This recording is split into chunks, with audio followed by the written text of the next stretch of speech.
Okay, so this video is about how I became a basketball coach. And it's actually a really, really, really weird story. Because it kind of happened on a whim, complete whim. So this was back in like 2015. Yeah, like around 2015. Say like in September-ish. I was going to another job interview in the area. Actually, right in the area I live in now. It's actually Bell Boulevard area in Bayside. And it was actually for a law office position for like a personal injury law firm.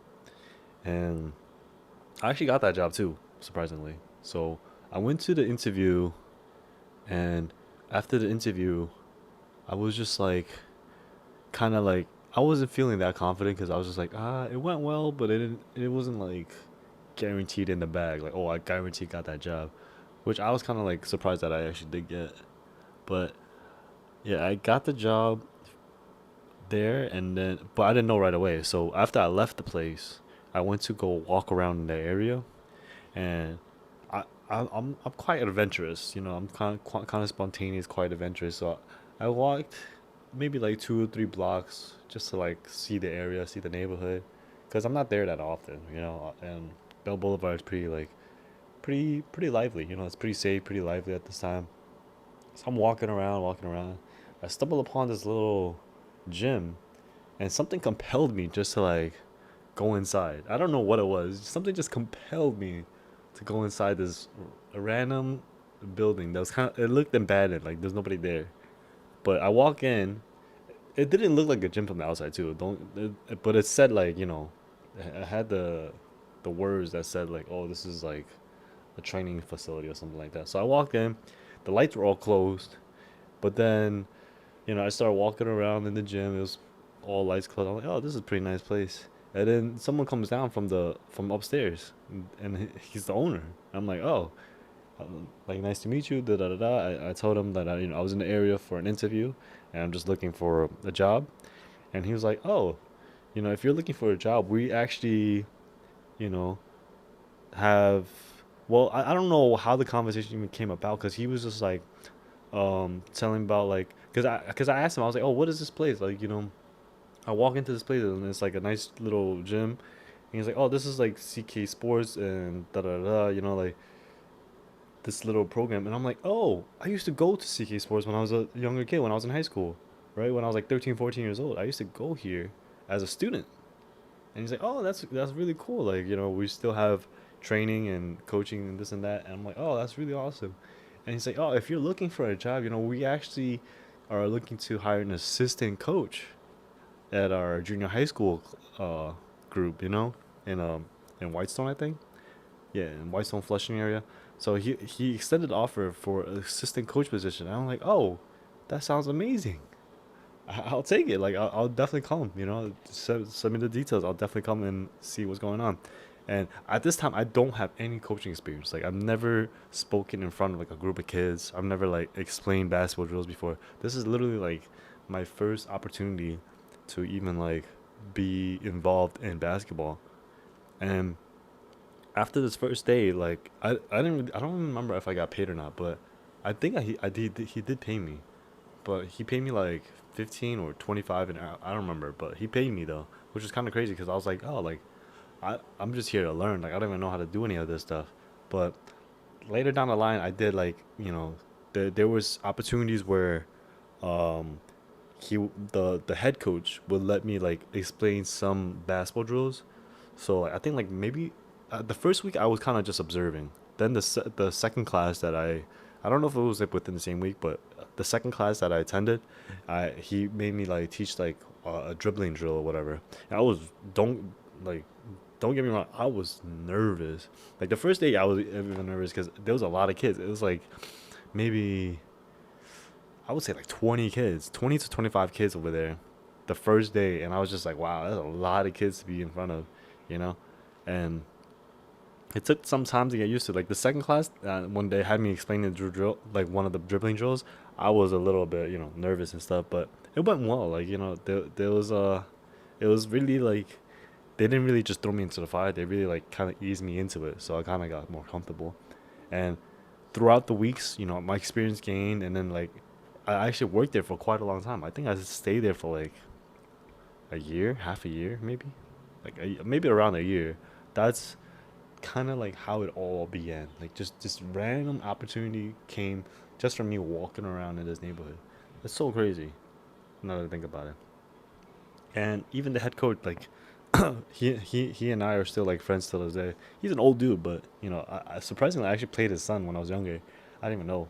Like it was in a basketball tournament where I actually played his son, and his son is really good at ball. Like I think he busted my ass, to be honest. I don't remember exactly, but I think he was the one that busted my ass in that tournament, where like I went for a layup, my leg cramped. It was embarrassing. A wide open layup, blew it, and then my leg cramped. I had to be dragged out of the game. Freaking sucked.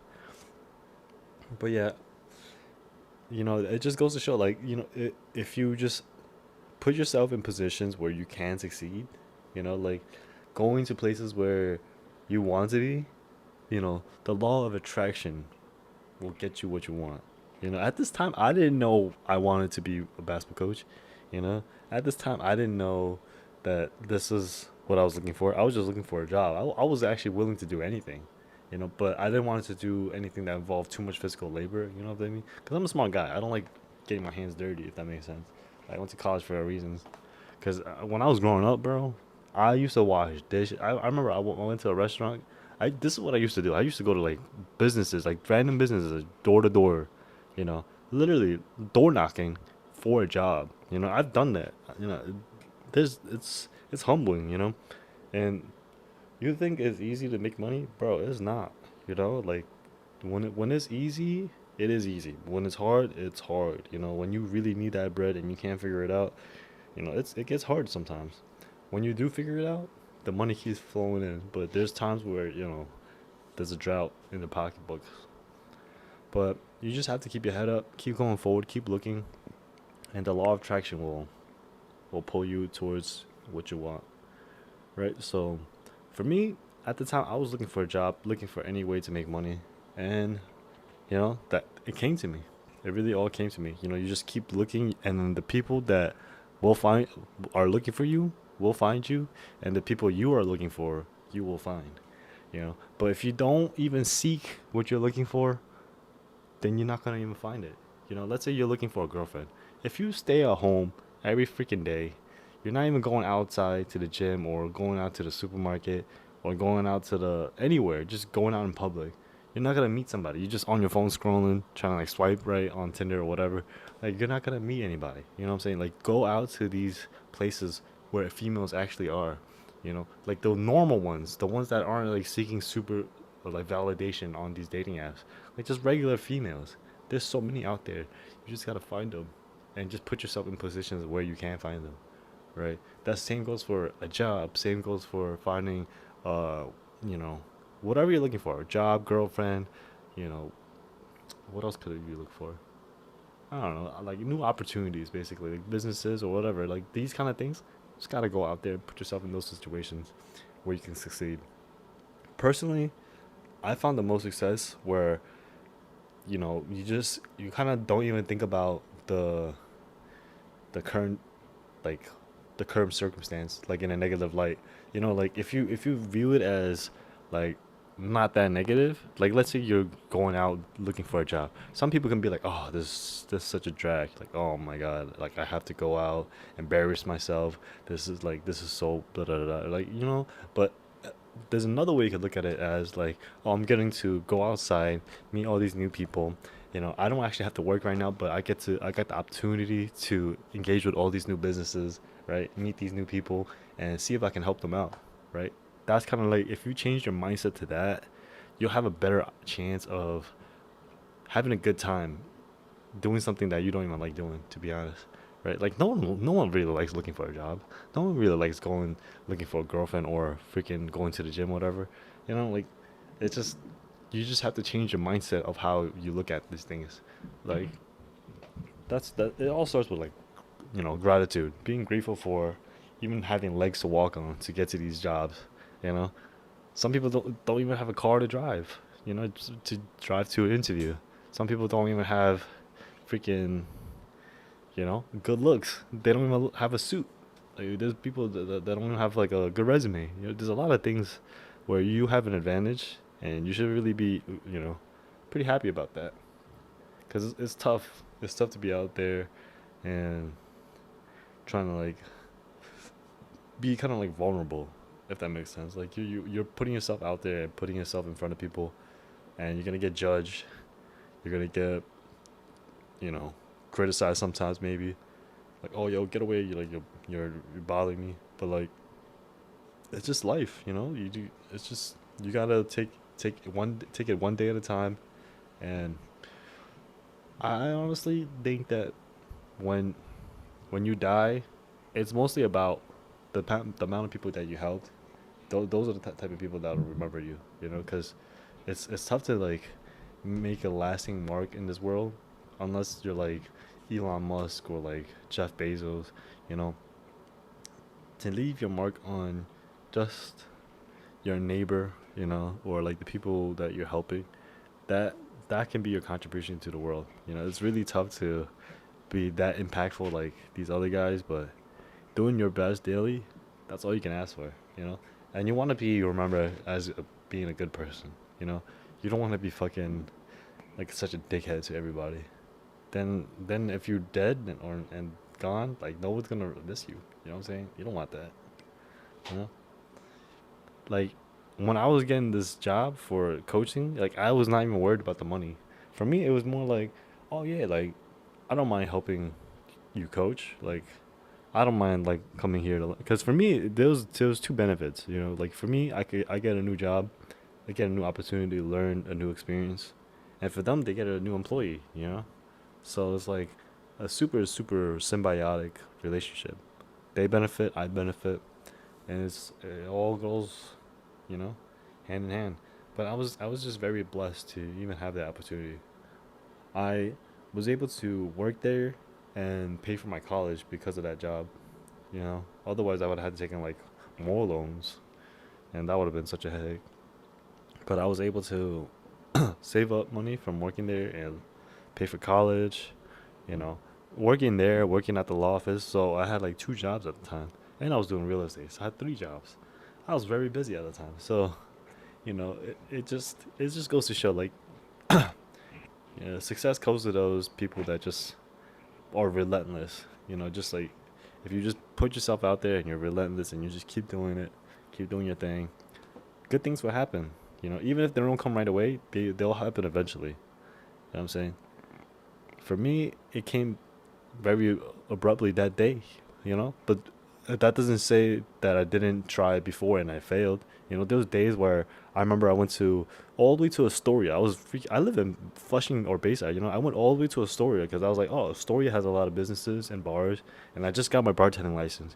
I went to every single bar there, handed out my resume to the bartender, to the manager, like to all of them. Not a single one got back to me. It's not easy. Especially if they're already fully staffed, they're not gonna hire somebody that has like little to no experience, or even like just a just a dude. Like most bartenders are female. It's tough. There's more opportunities out there than you think, but those opportunities are very like limited for males in some industries. So you also have to keep that in mind. You know, like if there was like a bartending position and there was two options, the owner would most likely pick the female, and if she's attractive, even more so the female. Like it's just the world we live in. It's kind of unfortunate, but it's just reality, you know. And I'm not even upset about that. It is what it is. I'm not saying I'm ugly, but even as an attractive male, it's just you get outshined by an attractive female. That's just that. That's just how the world works, you know. So you can't be upset about that. You just have to pivot and find something else. Find somewhere that you can find a place where you belong. Find a place that you do make more money. And that's not to say like, you know, jobs that aren't like in your wheelhouse. Like let's say you have a college degree in finance, whatever. That's not to say like if you work at a job like at McDonald's or whatever as a manager, there's nothing wrong with that. You know, you got to work your way up to another position or, support your family. There's nothing wrong with like finding jobs that isn't exactly what you went to school for, but is helping you towards a certain goal, right? There's nothing wrong with that. Though there is something wrong with you just not doing anything. That I cannot condone. Like just being in any role where you can gain some kind of valuable experience or make some kind of money where you can support yourself, that's that's better than just not doing anything. Because don't get me wrong, I've been in positions where I just didn't want to do anything. It's a really bad state to be in. I'm not gonna lie. Like when I was moving back from Buffalo to Queens, my parents almost thought like I gave up on my life because they were like, "Yo, what is this kid doing? He's not working. He's not going to school. He's just home every day or just hanging out every day. Like, what is going on?" Like, I was one of these kids that was pretty much hopeless. You feel me? So it's like becoming hopeless into somebody that has a job. Like it takes a real turn of events. It doesn't just happen overnight. You kind of have to have some kind of path in your brain, and I'm grateful that my parents gave me that nudge in the right direction, you know. And it wasn't like they helped me get the job. Like I had to go find a job, this and that. But they did nudge me in the right direction, like saying, "Oh, like if you're not gonna do something, go find something to do. Like go find a job to work. Go work at McDonald's if you have to." Like they were like just adamant on me making some money, because it's very humbling, you know, when you work a job that you don't like to make money to like work hard for your money, because they then it makes you realize how valuable money is. Like, oh snap, like I have to spend 15 of my hours just to make so like $100. Like, and it's a real wake up call. It's like whoa, like my life force is being drained just so I can make this certain amount of money. It's so crazy, so you have to remember that money equals time of other people, right? So I don't recommend people work for the rest of their lives, but if you have to do it, do it. There's nothing wrong with that. You have to feed yourself. You have to survive. The key is survival at this point, and once you are able to survive, try to figure a way out of that survival mode so you can be in thrive mode. This is what I want for everybody, to be thriving, to live the happiest life, working a job they like to do, following their dreams and supporting their family, right? That's all I want for everybody. And I hope you guys do enjoy this video. It's just kind of like more about my life and how my life stories can try to help you guys, and I hope you guys enjoy. This is trying. I'm just trying to be authentic myself, and if you guys like this kind of content, let me know. Um, Let me know in the comments what your first job is. Let me know what was the craziest job that you did, or the first job that you ever got, and yeah, nothing to be ashamed about. I've washed dishes. I've stocked shelves for grocery stores. I've done it. I've done it. So let me know. Comments below. See you there. Peace.